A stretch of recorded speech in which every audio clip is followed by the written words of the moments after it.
Ya, selamat malam pemirsa. Ya, Bapak, ini terkait dengan maraknya judi online di Indonesia Ya. dan marak juga ternyata banyak oknum-oknum di balik itu semua di Indonesia. Menurut pandangan Bapak ke depannya seperti apa? Menurut pandangan saya, namanya judi online maupun judi lainnya itu harus diberantas. Pertama, tidak sesuai dengan agama manapun maupun keyakinan apapun. Jadi dengan agama pun maupun keyakinan apapun, sehingga tidak pantas secara agama, keyakinan, budaya, adab dan sebagainya.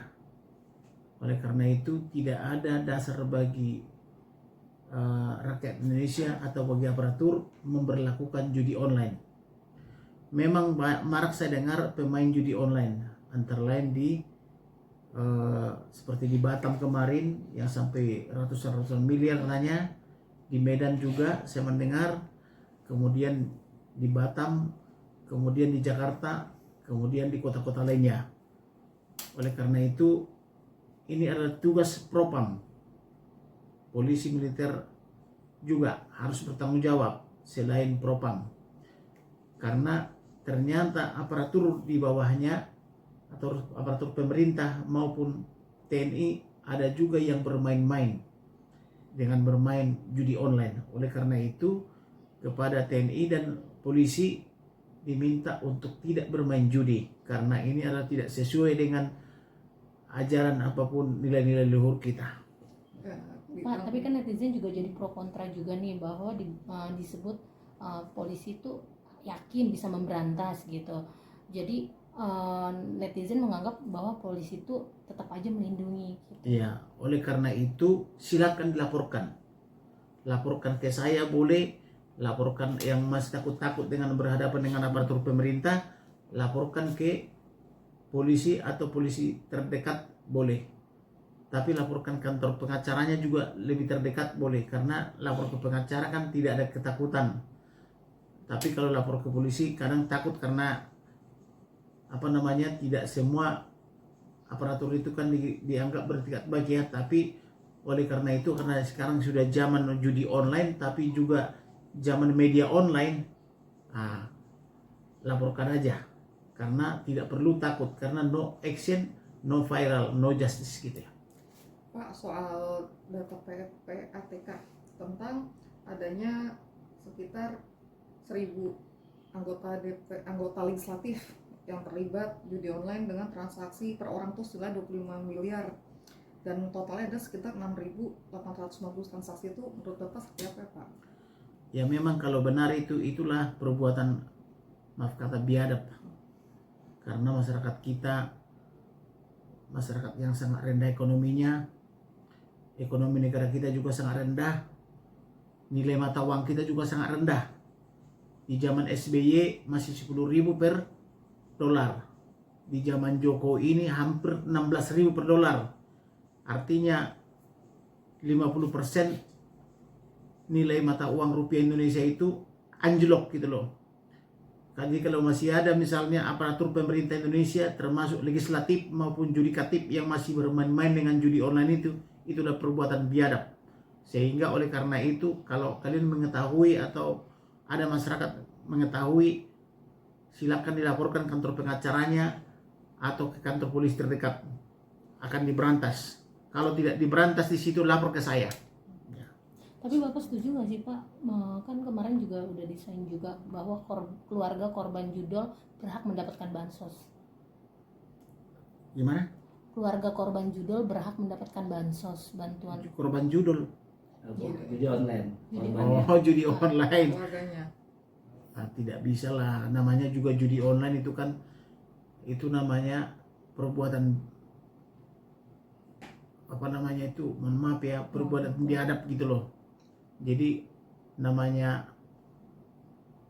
keluarganya itu atau itu tidak berhak mendapatkan apapun. Kalau mau berhak mendapatkan itu, ya beralih kerja dulu lah, beralih profesi gitu loh, jangan karena berjudi online gitu loh. Jadi itulah gunanya perlu bertikat baik. Seperti saya kemarin ke Sumatera Utara, saya ke Sumatera Utara, saya mengunjungi penjara ya. Di penjara itu kemarin ada menghubungi saya, dia bilang nangis-nangis, tolonglah Pak, saya diselamatkan gitu loh. Karena nangis-nangis otomatis saya lobby dong lawannya. Nah, otomatis lawannya juga beretikat baik. Tadinya dibilang 70-30. Ya, udahlah, toh kalian bersaudara gitu. Kemudian mau dia yang saudaranya itu berkurang. Jadi 50%. Saya tawarkan ke orang itu di dalam penjara, sekalian mengunjungi klien saya. Saya tawarkan ke anaknya yang juga berprofesi pengacara. Tetapi balik saya dari situ dijelek-jelekin, apa pantas gitu. Saya belum jadi pengacaranya.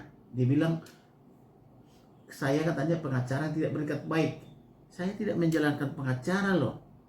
Saya etikat baik datang ke Siantar gitu loh. Itu situ sebagai contoh. Jadi enggak apa-apa kalau melakukan perbuatan yang baik itu kita harus mencontoh apa namanya itu Yesus Kristus atau Yesuana apa namanya itu Yesua gitu ya.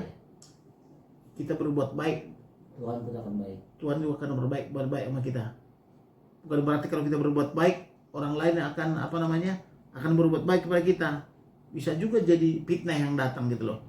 Saya hari ini baca di Sumatera Utara diberitakan itu jadi apa namanya jadi pengacara yang tidak berikat. Mana kapan saya jadi pengacara gitu loh. Saya ke situ datang sebagai pribadi gitu loh, bukan sebagai pengacara gitu loh ya. Pak, selain Polri, apakah pemerintah ini berperan penting untuk memberantas judi online ini? Ya, semua kita harus berperan.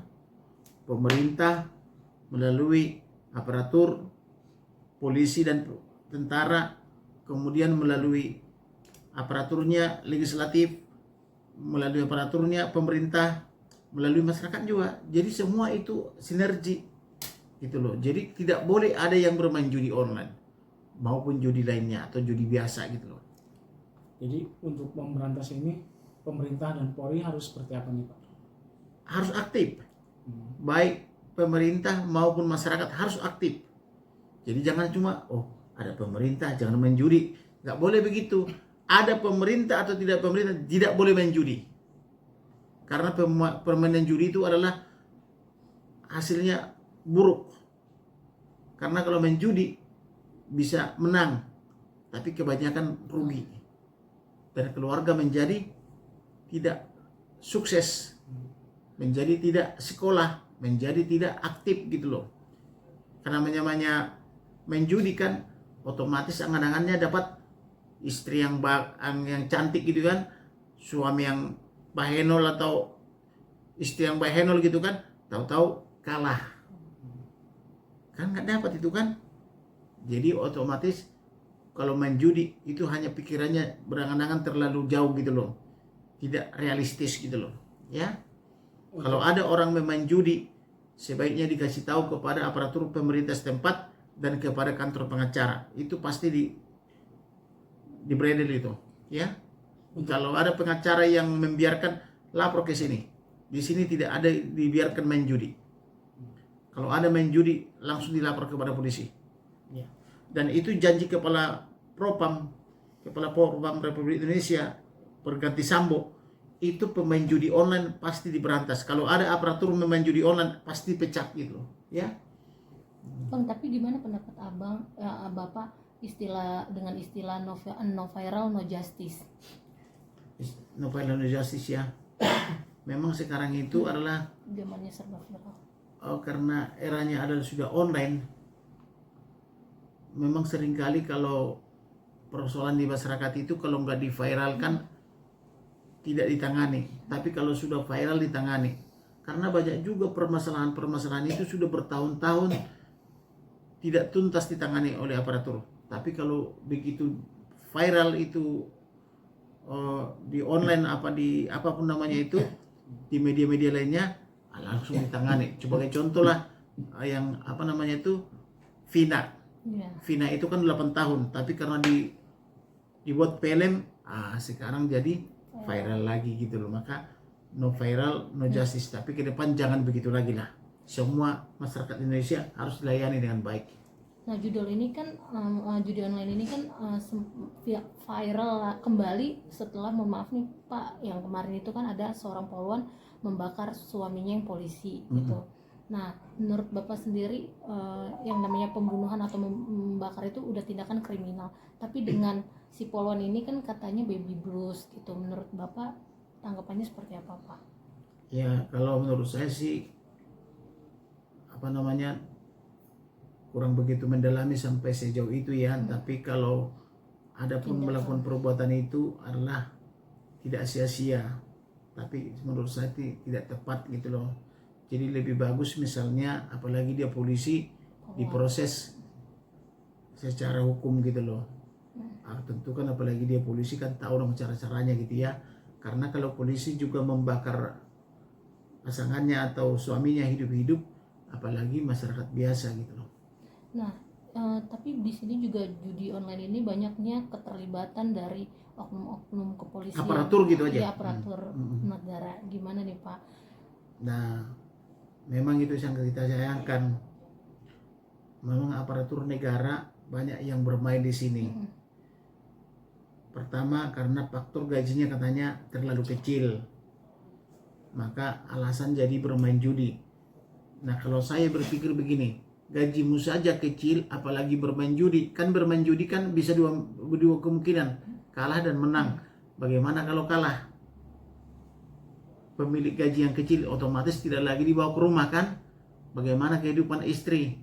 Nah, oleh karena itu gaji yang kecil atau pendapatan yang kecil tidak harus dilampiaskan dengan bermain judi, tapi lampiaskanlah dengan bekerja keras supaya hasilnya bermanfaat gitu loh. Kalau mau bekerja yang efektif sehingga nanti penggajian dari negara pun akan berlipat kali ganda gitu loh. Kalau memang tidak bisa dari negara, katakanlah bekerja ke negara 7 jam atau 8 jam, kerja lagi di luar negara katakanlah bisa 7 jam lagi gitu loh. Pak, tanggapan Bapak terkait dengan pekerja di Indonesia ini, kebanyakan yang bekerja di Kamboja, pusatnya judi online nih Pak. Nah, pada saat ini kan mereka saat ini butuh bantuan untuk dipulangkan ke Indonesia. Katanya mereka kalau pulang harus membayar penalti. Menurut Bapak setuju nggak sih mereka memang harus dipulangkan, atau memang ya udah kan mereka dari awal udah memilih pengen hidup enak, ternyata di sana tidak sesuai ekspektasi yang mereka bayangkan. Ya, mereka kalau pergi ke luar negeri tentu udah tahu resiko. Nah, mereka menempuh jalan hidupnya seperti itu, pergi ke Vietnam, ya tentu segala risikonya dan apanya di sana biarlah ditanggung sendiri, tidak perlu harus dibebani ke negara kita. Jadi mereka yang memilih itu ya mereka harus bisa mengatasi permasalahannya di situ. Gitu kira-kira. Pak, soal yang dari Menko Polhukam mengatakan ada 164 wartawan yang terlibat judi online dengan transaksi mencapai 1,4 miliar. Menurut Bapak itu kayak apa sih kok judi online itu bisa wartawan juga nih Pak. juga ikut-ikutan gitu Pak. Ya tidak pantas, apalagi wartawan ini kan mohon maaf ya, termasuk juga yang pendapatannya memprihatinkan ya. Setuju kan ya? Setuju. Nah, udah pendapatannya memprihatinkan, main judi lagi, itu kan tidak baik ya. Jadi kalau menurut saya teman-teman wartawan janganlah main judi. Lebih bagus kalian mencari berita lagi bagaimana supaya mendapatkan informasi dan return yang yang lumayan lah, sehingga anak istri di rumah bisa dicukupi ya. Kalau main judi lagi saya nggak ngerti lagi mengomentarinya itu, karena tidak ada wartawan yang saya lihat yang sangat surplus, kecuali wartawan petik atau wartawan itu nggak ngerti saya. Kalau wartawan dia murni, dia paling juga ya hidupnya saya lihat pas-pasan lah ya. Meskipun itu salah satu profesi ya. Iya, karena di Indonesia kan profesi wartawan itu masih belum dilindungi, belum terakomodir. Nah, karena wartawan itu kan penggajiannya kan dari kalian untuk kalian ya. Iya. Ya. Hai, terima kasih sudah menonton. Jangan lupa subscribe, like, comment, and share.